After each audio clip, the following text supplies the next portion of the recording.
Good morning. Thanks for joining the Daily Rundown. I'm Kara Rucker. Top stories on this Monday. 4 Americans have been kidnapped in Mexico. Dozens of protesters have been arrested at a police training facility in Atlanta. But first, another train derailment over the weekend in Ohio involving the same company from last month's derailment that displaced residents after a chemical spill. This is Straight Arrow News, unbiased, straight facts. While en route over there, we started receiving information that there was multiple cars that had derailed off the tracks. Initial crews arrived on the scene and noted somewhere approximately around 20 cars were off the rails itself. A Norfolk Southern train went off its tracks on Saturday in western Ohio. 28 cars from the 212-car train had derailed. Officials have said there were no hazardous chemicals aboard the train cars involved in the derailment. It was about 1 month earlier when a Norfolk Southern train derailed 38 train cars involved, some of which carried hazardous chemicals. The latest incident adds to the mounting pressure Norfolk Southern and the transportation sector as a whole are facing over recent derailments. 4 U.S. citizens were kidnapped after crossing from the U.S. into Mexico in the border city of Matamoros. According to the FBI, gunmen opened fire on their vehicle before taking them. A van belonging to the Americans had North Carolina license plates. The area is known for heavy conflict with the Gulf drug cartel. Shootouts over the weekend were so bad the U.S. consulate issued an alert about the danger on Friday.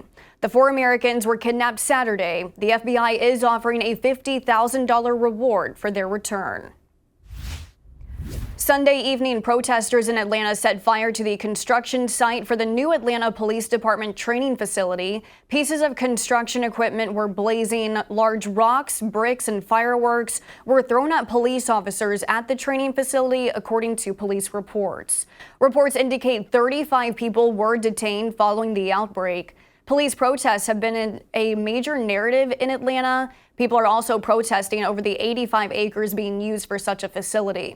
The police chief said violent agitators used the cover-up of a peaceful protest in a coordinated attack on police.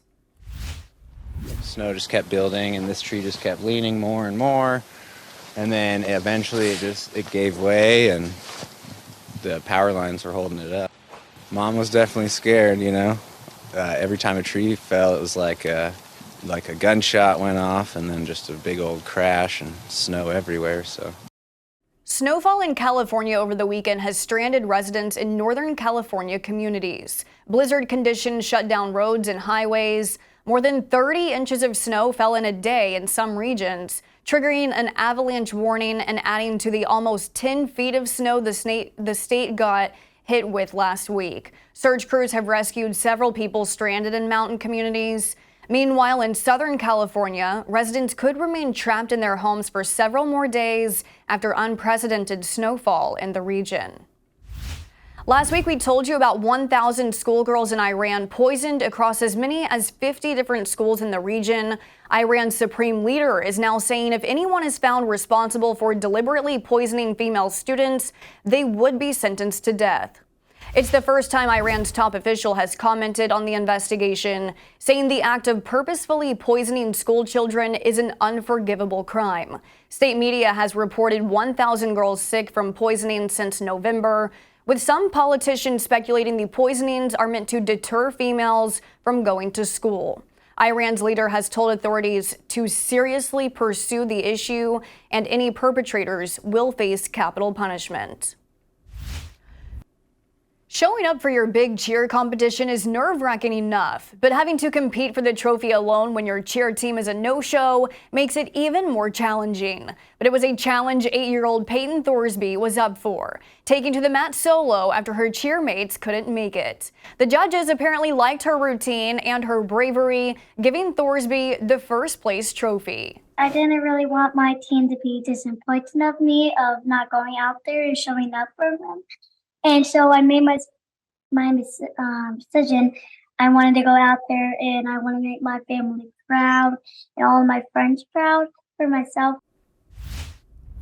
These are your top headlines on this Monday morning. Thanks for watching the Daily Rundown with Straight Arrow News. We're on a mission to bring back trustworthy journalism by only serving you, not an agenda. We'll see you back here tomorrow morning. Until then, I'm Kara Rucker. Have a great day.